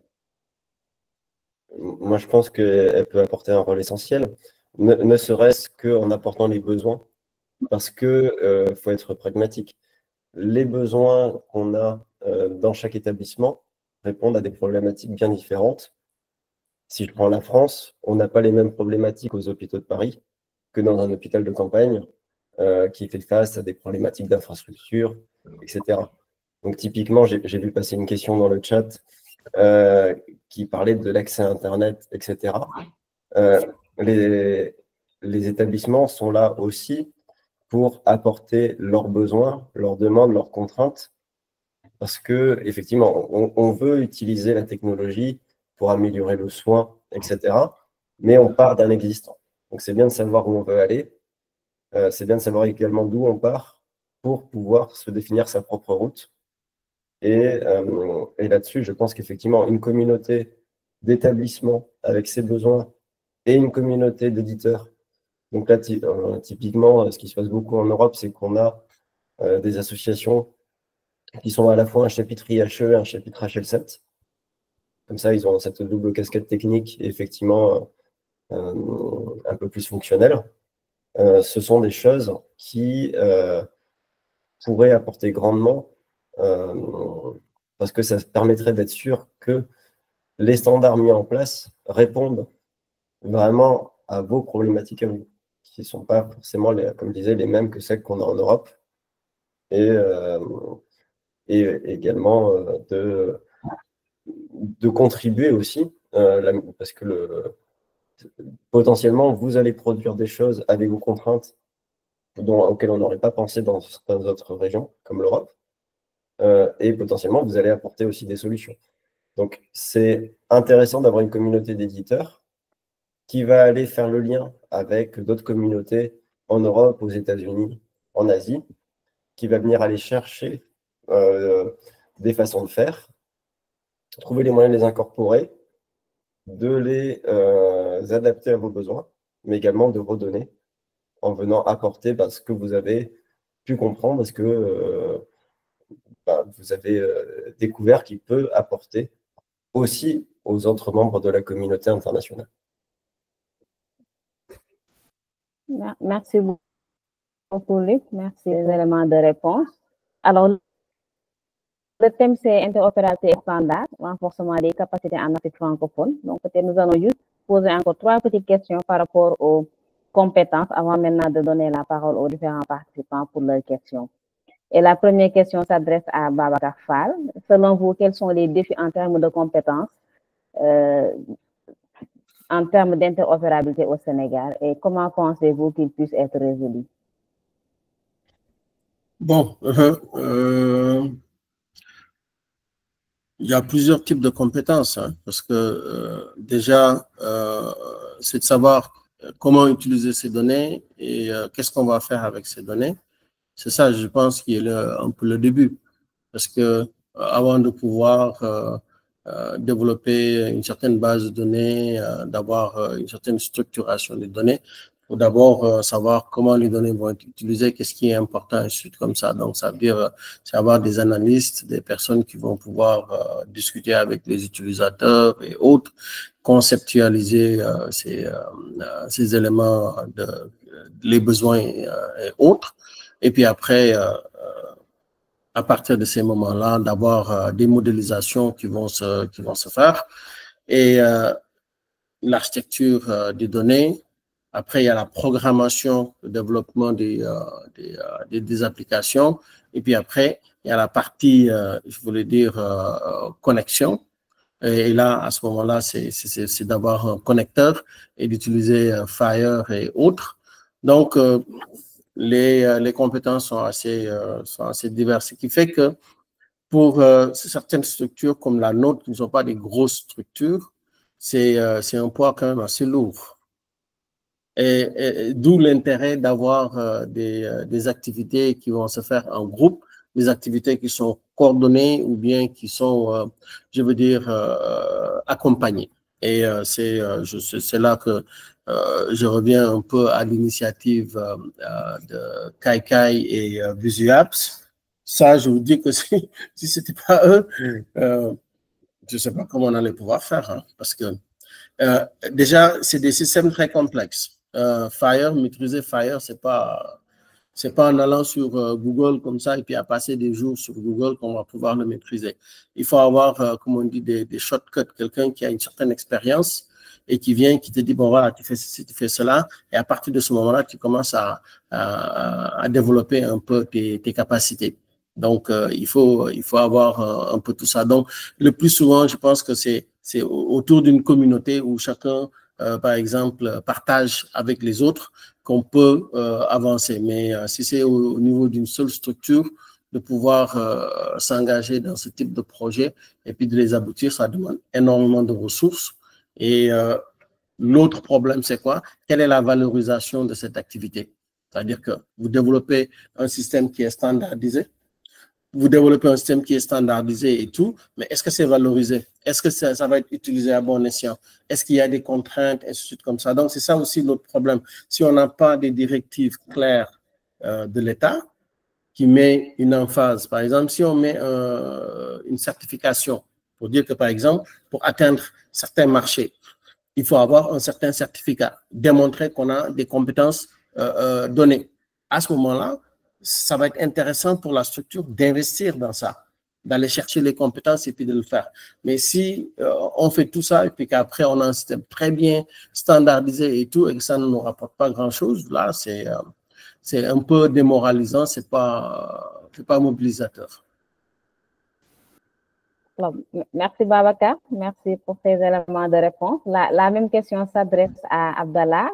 Selon vous, quels sont les défis en termes de compétences et comment les relever? Honnêtement, je vais répéter presque ce qu'a dit Babacar. C'est la communauté, les certifications. En fait, la création d'une communauté locale autour de Fire, d'IHE, pour permettre un partage d'expérience entre les différentes parties prenantes. Probablement, Babacar a oublié un élément de cette communauté, c'est les décideurs politiques. En fait, il faut les inclure, il faut essayer de vulgariser aussi les concepts aux décideurs politiques pour qu'ils puissent prendre les bonnes décisions. Aussi, il y a un volet formation qui a été mentionné par Babacar aussi, très important pour se mettre au niveau international et des préférences ciblées de formation certifiante. Créer des liens avec d'autres communautés, en fait, du même type, pour s'imprégner de leur expérience et de leur savoir-faire. Et je reviens aussi sur ce qui a été dit par Luc tout à l'heure. L'Afrique, en fait, c'est une chance aussi pour IHE et pour Fire, parce que l'Afrique a ses propres cas d'usage. Plusieurs profils IHE, par exemple, sont supportés par des communautés en particulier. D'après mon expérience, j'ai remarqué que le profil PAM, par exemple, est supporté par une communauté d'éditeurs français. Et il y a ce même cas pour plein d'autres profils. Ce profil, ils sont disponibles pour les éditeurs dans le monde pour les utiliser. L'Afrique peut venir avec ses propres cas d'usage, créer ses propres profils, notamment sur Fire ou sur IHE, et faire profiter les éditeurs dans le monde entier de ce profil-là. Nous avons eu aussi un bon exemple récemment avec un profil qui s'appelle FAIS, boosté par la communauté OpenHI, qui a été créé un profil IHE. L'Afrique, comme je l'ai dit, peut contribuer avec ses propres profils qui répondent à des besoins de l'écosystème local. Et ces profils-là peuvent être utilisés dans le monde entier. Merci. Merci Abdallah. Peut-être une toute dernière question pour Luc avant de donner la parole aux participants. Luc, quelles recommandations avez-vous pour la montée en compétences dans le domaine de l'interopérabilité au Sénégal ou en Afrique de l'Ouest de façon plus générale? Quelles recommandations? Je citerai un proverbe: qui veut déplacer une montagne commence par des petites pierres. Et effectivement, vous ne transformerez pas votre système d'un coup. On a essayé en France, on ne peut pas dire que ça a été un franc succès non plus. Et ce que je vois plus marcher, c'est ponctuellement sur un besoin, se dire, je vais investir un peu plus pour essayer d'appliquer ces nouveaux standards pour monter en compétences. Après, je rejoins ce qui a été dit précédemment, Fire est un standard très complexe à appréhender tout seul. Et donc là, il ne faut pas hésiter à se former. Mon entreprise, par exemple, est dans le projet européen pour la création de formations sur l'espace européen des données de santé. Et finalement, on se rend compte qu'il y a pas mal de monde à former. Il faut former les soignants pour qu'ils soient sensibilisés au fait que la donnée qui rentre dans les logiciels est importante, que ça peut avoir un impact. Si jamais c'est mal saisi, potentiellement, on va avoir une erreur de diagnostic parce qu'il va y avoir demain des logiciels qui vont utiliser cette information. Faut former les développeurs. Faut former les chercheurs qui vont aussi exploiter la donnée. Il faut former les RH pour que potentiellement les ressources humaines fassent attention à recruter des gens qui ont les bonnes compétences. Et donc en fait, il y a donc cet aspect commencer par des petits projets. Typiquement, là-dessus, moi, ce que je trouve pas mal, c'est ce qu'ils ont fait en Belgique, où en Belgique, l'État a mis un peu de sous sur la table pour les hôpitaux, pour dire aux établissements, dans le cadre des profils belges, faites une expérimentation, proposez une expérimentation qui permettra de mettre le pied à l'étrier. Et donc, ils se sont fait accompagner. Moi, c'est dans ce cadre-là que je suis intervenu au projet de Charleroi, typiquement. Et je trouve que c'est pas mal, parce que, alors, déjà, ça permet de faire intervenir des gens expérimentés. Comme on disait, il y a ce besoin-là. Et ensuite, par contre, il faut que l'hôpital en tire une certaine expérience, l'hôpital et les éditeurs, parce qu'en l'occurrence, ce sont des projets souvent avec un hôpital et un ou plusieurs éditeurs. Et c'est comme ça aussi qu'on monte en compétence. Parce que Fire, c'est en faisant du Fire qu'on monte en compétence sur Fire. Si quelqu'un qui va rester dans son bureau toute la journée à faire des profils Fire, par exemple, ce n'est pas quelqu'un qui saura exactement comment réagit un serveur Fire sur le terrain. Et on se rend compte souvent qu'il y a des gros deltas entre la vision qu'on a sur le papier de comment ça fonctionne et comment ça réagit vraiment sur le terrain. Donc là-dessus, il n'y a pas de solution miracle, en tout cas, j'en connais pas. Mais commencer petit, investir en finançant des petits projets et se former en récupérant les ressources là où elles existent. HL7 propose des formations. Il y a des entreprises qui en proposent également. Je sais qu'on en donne beaucoup aux établissements de santé pour que les équipes interop soient autonomes par la suite. Voilà. Aux sociétés de conseil qui, derrière, veulent monter sur le standard, le conseil que je peux donner, c'est essayez pas de garder l'expertise. De toute façon, l'expertise sur Fire, de nos jours dans le monde, c'est plus ça qui est vraiment à de la valeur, puisque le standard est implémenté aux États-Unis, en Amérique du Sud, en Asie, etc. Et c'est vraiment les étapes d'après qui sont intéressantes. C'est toute l'exploitation de la donnée. Et là-dessus, sur la partie mise en valeur de la standardisation, je change un tout petit peu de sujet, mais ce que je recommande, c'est typiquement, nous, quand on a un sujet FHIR dans un établissement, on essaye toujours de mettre en place une partie exploitation de la donnée pour que ça ne soit pas vu comme un projet uniquement technique, mais que ça soit vu comme un projet qui permet de donner une restitution de l'information.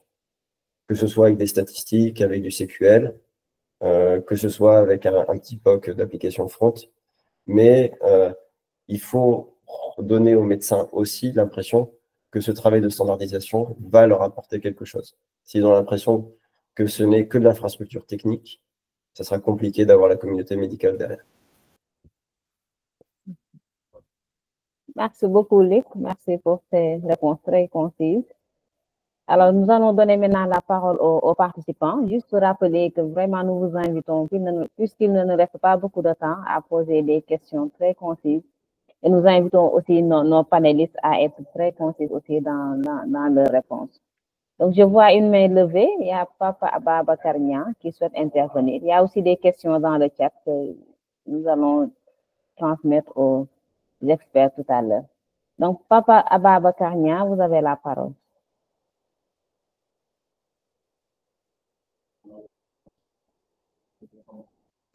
Bonjour à tous. Bon, c'est Ababa Niang, donc je suis CEO de eSolution, donc et un novice sur les systèmes d'information sanitaire. Donc, tout d'abord, avant de partir sur la question, je vais d'abord faire une contribution très courte. Déjà, quand on parle d'interopérabilité, il faut déjà un cadre réglementaire. Je vois qu'au Sénégal, bon, en Afrique en général, le terrain est très pauvre en termes réglementaires, quoi. Donc, ça veut dire qu'il faut que l'État mette des lois qui font, ou bien des textes qui vont régir en fait ce domaine, le domaine de e-santé. Maintenant, il y a aussi le cadre technique. Pour le cadre technique, c'est mettre une structure qui va, comme je vais faire une digression, voilà, comme aujourd'hui ce qui se passe au niveau des télécoms, il y a une structure qui réglemente en fait le secteur. Donc, sur ces deux cadres, si c'est mis en place, moi je crois que les autres, ça va aller, quoi. Donc, ma question, c'est qu'aujourd'hui, aux États-Unis, on parle de normes IPA. En Europe, on parle de normes RGPD. Est-ce qu'aujourd'hui, le IHL et le HL7 là, intègrent-elles la norme ISO 27799, qui est une norme ISO sur la protection des informations médicales? Merci aussi de votre présentation, ça a été très intuitif, surtout nous qui sommes novices. Merci beaucoup. Merci beaucoup, Papa Ababa Niang. Je pense que la question s'adresse à Luc et à Abdallah. Si vous avez des éléments de réponse. J'ai des éléments de réponse. Oui, Luc, allez-y. Mais du coup, pas vraiment. C'est-à-dire que le FHIR en lui-même comporte des éléments permettant de répondre à cette norme-là, mais il n'y a rien sur étagère, en fait, autour de ça, puisque les règles sont spécifiques à chaque pays, à chaque organisation, et que le FHIR est un standard qui est fait pour un nombre de cas d'usage très variés. Typiquement, un logiciel vétérinaire. Le standard FHIR est fait pour ça. Et donc là-dessus, c'est pour l'instant en tout cas, à chaque établissement ou à chaque organisation, de réfléchir à un moyen de rendre les données plus ou moins accessibles en respectant. Et c'est ce qu'on a fait avec le CHU Toulouse, sauf qu'on a décidé de le faire de façon un peu standardisée en utilisant leurs ressources par mission. Je ne sais pas si ça répond à votre question. Merci beaucoup, Luc. Je pense que ça répond à la question. Oui, Abdallah, vous voulez apporter un complément? Si je peux me permettre. Oui, en fait, IHE ne permet pas de couvrir tout le GDPR. IHE fournit des building blocks, des outils, des spécifications qui permettent aux éditeurs d'implémenter de composants qui permettent d'être en adéquation et en compliance avec le GDPR. Par exemple, la partie sécurité, comment sécuriser les transactions. La partie politique d'accès, comment renforcer le consentement. Aussi, il y a la partie the right to be forgotten. C'est-à-dire si le patient décide un jour que ces documents doivent être supprimés du dossier national, par exemple. IHE fournit de building blocks qui permettent des spécifications, en quelque sorte, c'est à l'éditeur de les implémenter, des building blocks en spécifications qui permettent de couvrir cet aspect-là. Merci beaucoup, Abdallah, pour ces éléments de réponse. Maintenant, peut-être avant de donner la parole à Momar Kassé, il y a Cheikh Gueye aussi qui a posé des questions à Babacar Fall. Il y a 3 questions. Il demande si le dossier patient est accessible dans les zones rurales où la connexion Internet est faible. Est-ce qu'il existe une version hors ligne qui permet aux professionnels de santé de travailler sans Internet? Et quel est le niveau de compatibilité de l'application avec les équipements informatiques des hôpitaux et cliniques sénégalais? Donc, Babacar, si tu peux apporter des éléments de réponse avant qu'on passe la main à Momar Kassé. Ça veut dire que si par exemple vous avez une structure, la structure peut avoir sa propre base de données.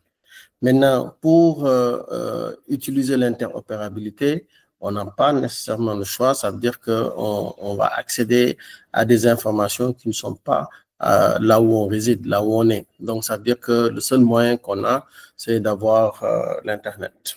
Ça, c'est une contrainte qui est là et puis on n'a pas tellement le choix.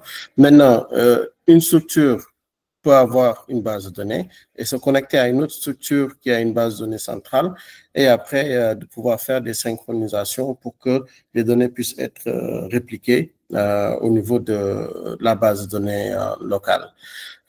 Maintenant, par rapport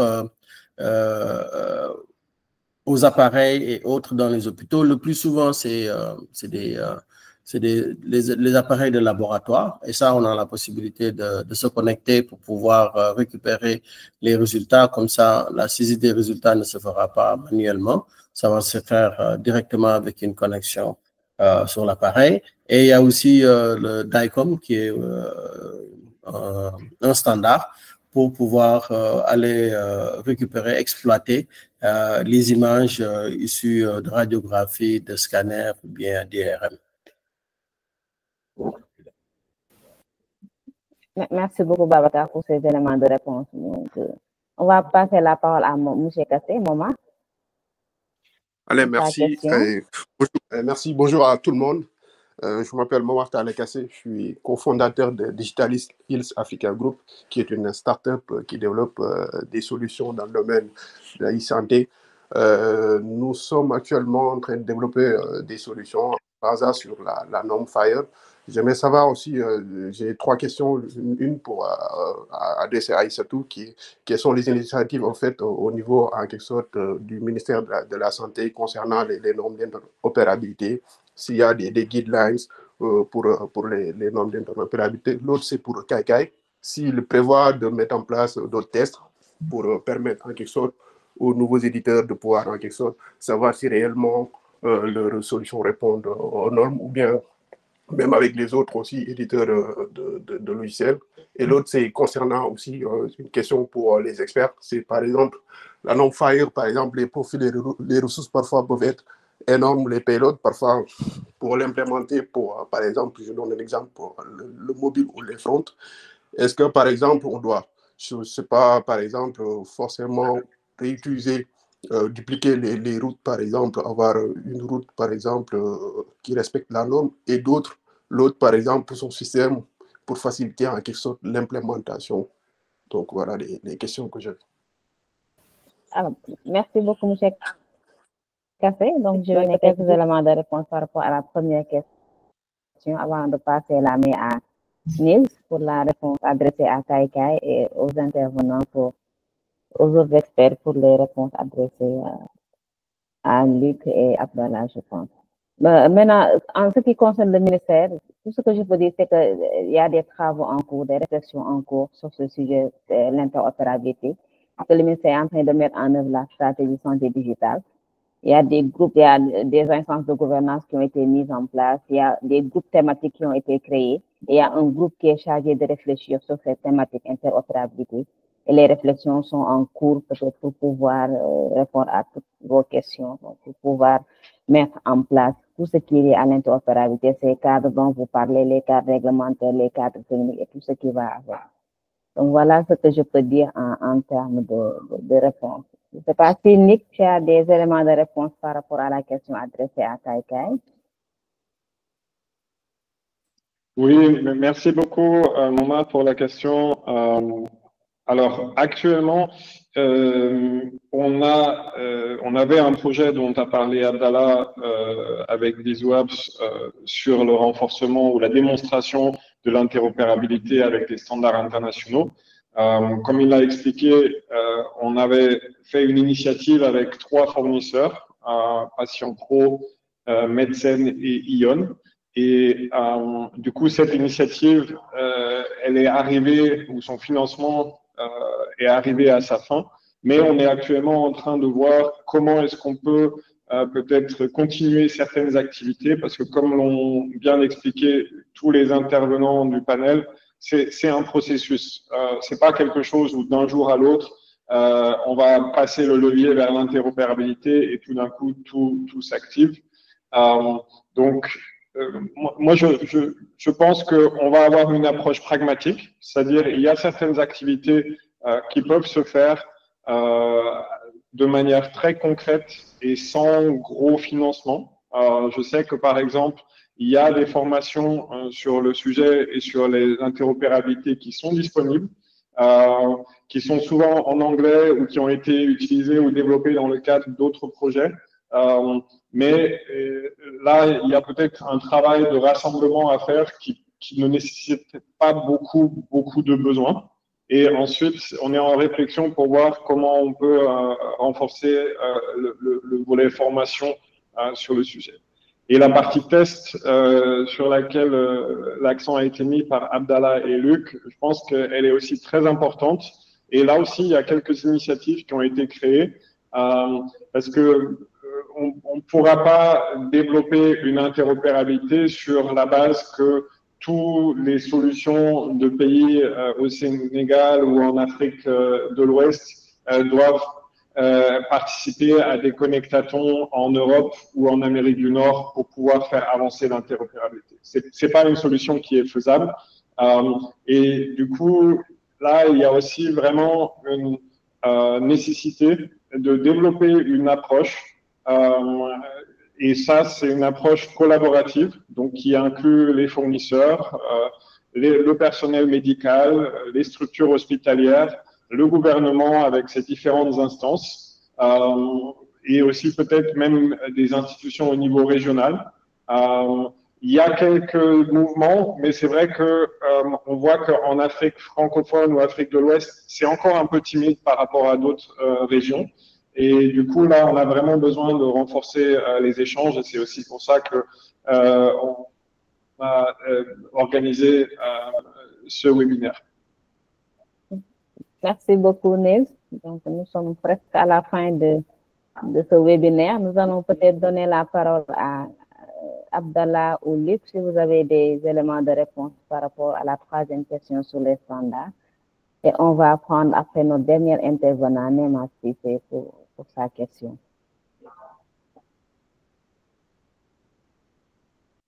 Luc, Abdallah. De mon côté, désolé, j'ai pas vraiment compris la question. Ok. Donc, j'ai cassé. Est-ce que vous pourriez reformuler la 3e question par rapport au standard?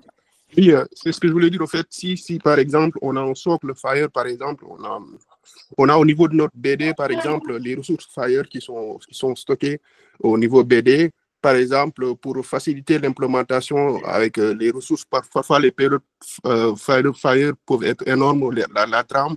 Par exemple, est-ce qu'on peut mettre, par exemple, un endpoint, par exemple, je prends la ressource, par exemple, patient, un endpoint patient qui respecte l'entrée de la trame de Fire et un autre, par exemple, pour faciliter un DTO, pour faciliter, par exemple, l'implémentation de notre front ou de notre application mobile, pour faciliter, par exemple, le développement pour, voilà, c'était ça.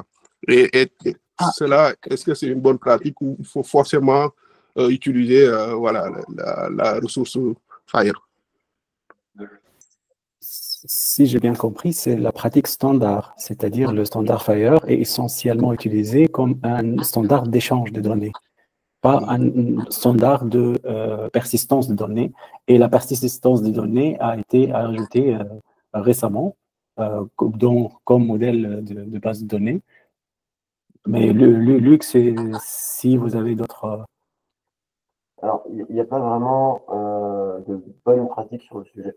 C'est-à-dire qu'effectivement, on peut avoir un entrepôt Fire et avoir un front qui appelle directement l'entrepôt. Ça dépend des capacités techniques. Mais par exemple, la spécification Fire supporte le GraphQL. Donc en théorie, je peux très bien avoir un applicatif front qui interroge mon entrepôt Fire et qui lui demande uniquement une partie des informations, celles dont il a besoin pour afficher son front. Là-dessus, par contre, c'est des pratiques qui ne sont pas encore si répandues que ça. Donc on n'a pas encore beaucoup de retours sur est-ce que c'est une bonne idée ou pas d'avoir des applications front Fire native. À titre personnel, moi, c'est quelque chose dans lequel je crois beaucoup, mais je ne peux pas vous garantir que c'est la bonne pratique. Parce qu'on n'a pas suffisamment de retour d'expérience sur le sujet. D'accord, ça marche. Merci beaucoup, les Abdallah. Nema Sissé, pour la dernière question. Vous pouvez activer votre micro. Bonjour à tous. Déjà, merci beaucoup à tous. Merci Aïssatou, merci Nils pour la persévérance du café e-santé depuis plusieurs années maintenant. Moi, ma question, ce qui me tracasse le plus, c'est ayant travaillé pendant le Covid ici, comme je vous ai dit dans le chat, le ministère de la Santé a essayé de mettre en place un logiciel pour que nous qui étaient dans la zone rouge, donc c'est la zone où les patients étaient affectés, on puisse envoyer des données aux médecins qui, eux, ils restent dans la zone verte, donc la zone sans danger. Mais malheureusement, j'avais sous ma responsabilité plusieurs infirmiers, plusieurs soignants, et le problème, c'est que il y a beaucoup d'illettrisme. Donc, alors que la digitalisation est très, très importante au point où on en est au Sénégal, comment on va faire, en fait? Comment le ministère de la Santé compte s'organiser? Parce qu'il y a beaucoup de soignants, déjà, qui sont pas diplômés, et il y en a surtout beaucoup qui ne maîtrisent pas beaucoup le français, parce que le Wolof est la langue principale dans les hôpitaux au Sénégal, malheureusement. Et voilà, moi, c'est une question qui me tracasse beaucoup. Oui, Luc, vous souhaitez intervenir? Oui, parce que si je peux, parce que nous, c'est quelque chose auquel on est confronté en Europe, parce que forcément, alors là, c'est pas deux langues, mais on en a un peu plus. Et la partie linguistique est quelque chose qui va être assez importante, mais c'est aussi l'intérêt de la standardisation. Et typiquement, si je prends la partie française, la SNOMED, qui est le dictionnaire à la base des concepts médicaux, c'est en anglais. Donc, même problème, c'est que vous allez voir un médecin en France et vous lui demandez de lire des trucs qui sont en anglais, et ben c'est demain, il va être comme une poule devant un couteau et il va pas savoir quoi en faire. Et donc, typiquement, une action qui serait possible de mettre en place, c'est d'avoir un groupe SNOMED Wolof et de traduire ces concepts-là. Comme ça, vous avez un serveur de terminologie dans l'établissement ou au niveau national qui permet de faire la traduction en temps réel de ces concepts-là. Nous, on a fait la preuve de ça sur un document provenant d'Italie et traduit en français. Et donc, voilà. Mais effectivement, ça implique d'avoir des logiciels qui prennent en charge le multilingue de façon native. Voilà. Mais c'était juste un petit élément de réponse face à la façon dont nous, on a été confrontés aux problématiques en Europe. On n'a pas encore trouvé la solution. Je pense que ça va prendre un peu de temps. Mais ça peut peut-être donner une piste. Merci beaucoup, Luc, pour ces éléments de réponse. Mais en tout cas, ce que je pourrais dire, c'est que, comme je l'ai dit tantôt à M. Kassé, il y a des réflexions en cours au niveau du ministère de la Santé et de l'Action sociale. Donc, pour vraiment trouver des solutions pour toutes ces difficultés-là que nous rencontrons dans la digitalisation du système de santé. Et je pense qu'il y aura très prochainement des comités qui seront mis en place, des groupes de réflexion où nous allons associer l'ensemble des acteurs, les praticiens, des patients et tout le monde pour pouvoir ensemble trouver des solutions. Donc voilà, je pense qu'il est 12h10. En principe, on devait terminer à 12h. Donc je vais peut-être juste des mots de remerciement, donner déjà au panélistes la parole pour peut-être faire nous dire un dernier mot, le mot de la fin, et ensuite repasser la parole à Niels Kaiser pour une conclusion. Donc, remercier vraiment l'ensemble des participants, remercier les panélistes pour leur disponibilité. Je vais commencer par Fall Babacar. Babacar, pour le dernier mot. Oui, en tout cas, merci d'avoir organisé ce webinaire. Et juste un plug, parce que nous, on a créé une association qui s'appelle OPES, c'est l'Organisation des professionnels pour la e-santé. Et un de nos agendas, c'est de pouvoir développer des standards ici au Sénégal. Donc, si vous êtes intéressé, vous pouvez me joindre. J'ai mis mon mail dans le chat et puis mon numéro de téléphone. Ça me fera plaisir qu'on puisse continuer la conversation. Parce que ça, c'est un début, mais vraiment, il faut continuer. Merci. Merci, Fall Babacar. Monsieur Miladi Abdallah, un dernier mot. Je voulais juste vous remercier pour l'invitation et pour l'opportunité. Merci, Abdallah. Luc? Je vais vous remercier également pour l'invitation. Et le message que j'aimerais faire passer, c'est la communauté, en fait, qui fera le succès ou non d'Interop. Parce que pour avancer tout seul, on peut avancer vite. Mais pour avancer loin, il vaut mieux être ensemble. Et s'il y a des établissements africains ou sénégalais qui sont intéressés par la communauté hospitalière ailleurs, on a déjà un établissement au Mexique, donc pourquoi pas au Sénégal. Voilà. Merci encore et très bonne journée. Merci beaucoup, Luc. Merci. C'est vraiment un plaisir de partager ce webinaire avec vous. Niels, le mot de la fin. Oui, merci beaucoup, Aïssatou. Et donc, de mon côté également, pour tous les panélistes, pour votre disponibilité et les excellentes présentations. Merci, Aïssatou, pour la modération. Et si vous avez d'autres questions, vous pouvez toujours les mettre sur le chat. Je suis désolé qu'on ait dépassé un peu le temps, mais j'aurais besoin de 2-3 minutes juste pour terminer. Et je vais en profiter pour ajouter un dernier mot suite aux discussions.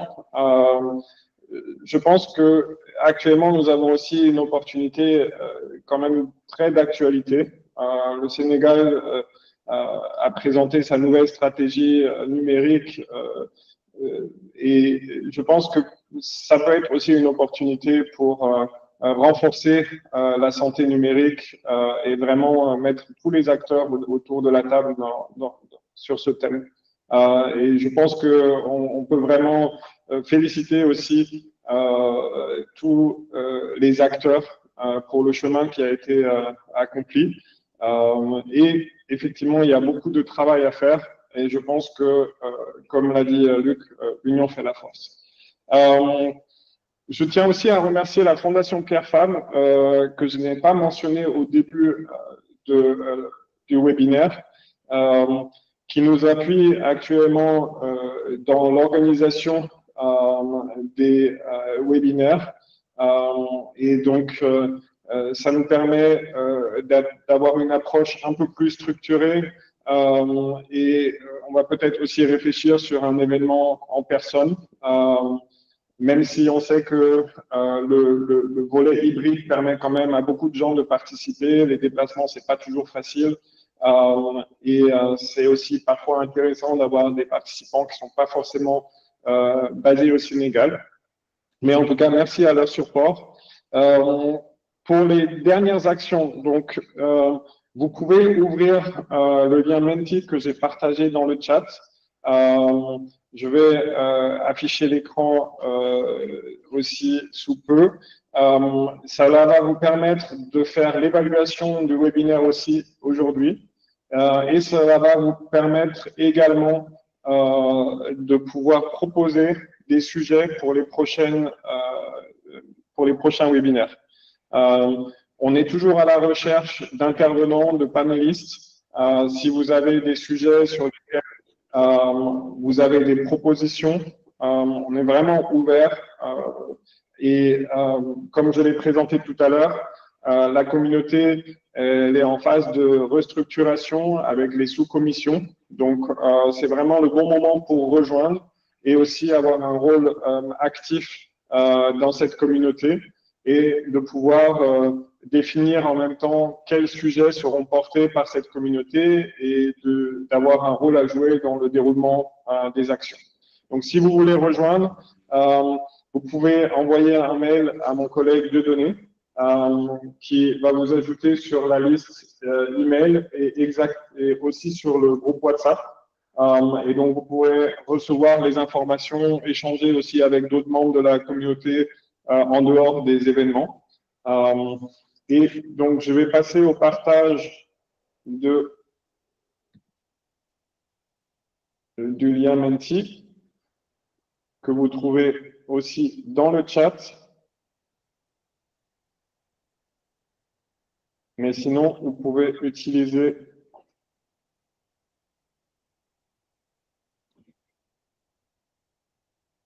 le QR code pour scanner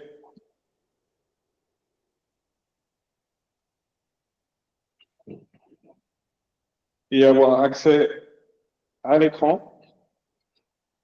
Donc, je vais juste laisser 30 secondes pour permettre de scanner le QR code, ou sinon vous utilisez le lien qui est dans le chat, ou vous allez sur menti.com et vous entrez le code qui est affiché ici.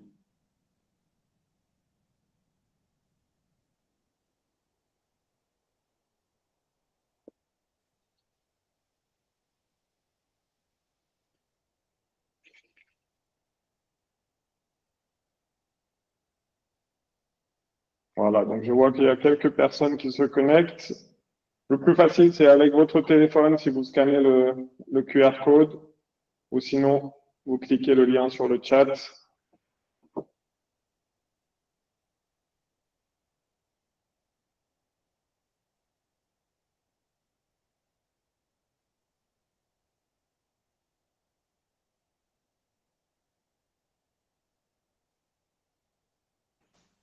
OK. Donc, la première question qui est affichée, quand vous allez ouvrir le lien, c'est par rapport à l'évaluation du webinaire.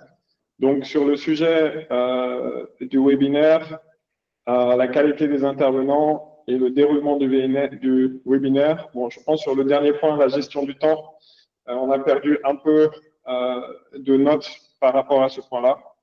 On s'assurera de faire mieux pour la prochaine fois, mais on ne voulait pas non plus couper les questions à la fin, parce que c'est un webinaire qui a le but d'être aussi collaboratif et ouvert aux questions du public.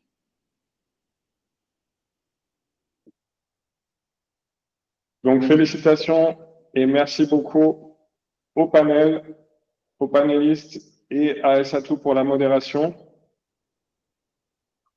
Je vais passer au prochain volet. Donc, ici, vous pouvez faire des suggestions ouvertes sur les prochains webinaires.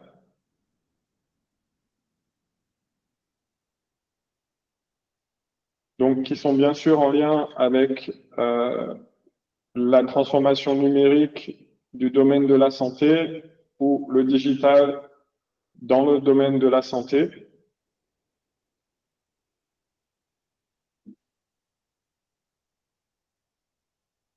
On pourra prendre en compte vos suggestions.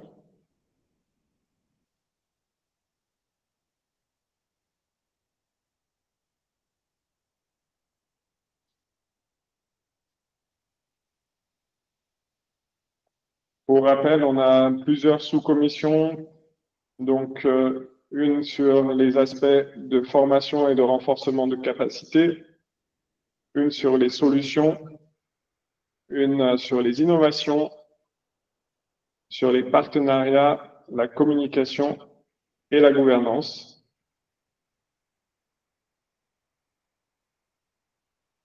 Donc, je vais vous laisser continuer sur les propositions.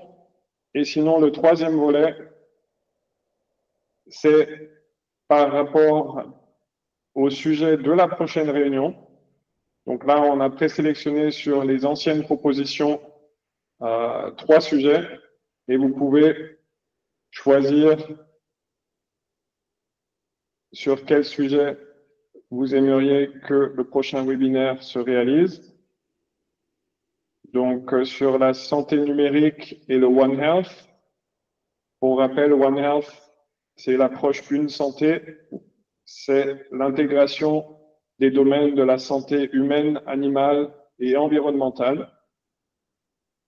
Le deuxième sujet proposé, c'est sur la stratégie de la santé digitale au Sénégal, les objectifs et les réalisations. Donc vraiment l'aspect stratégique, le plan stratégique. Et le troisième volet, c'est sur la santé environnementale, l'analyse des impacts avec les objets connectés, Internet of Things, et les objets connectés de manière générale.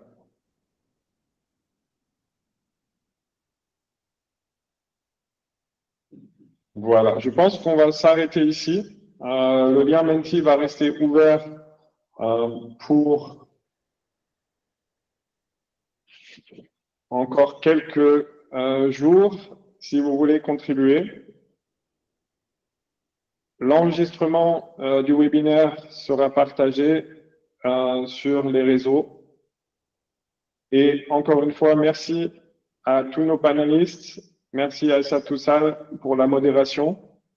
Et n'hésitez pas à prendre contact si vous voulez collaborer et faire partie de cette communauté e-santé. Merci, bonne journée à tous et Ramadan Moubarak. Merci à tous, au revoir.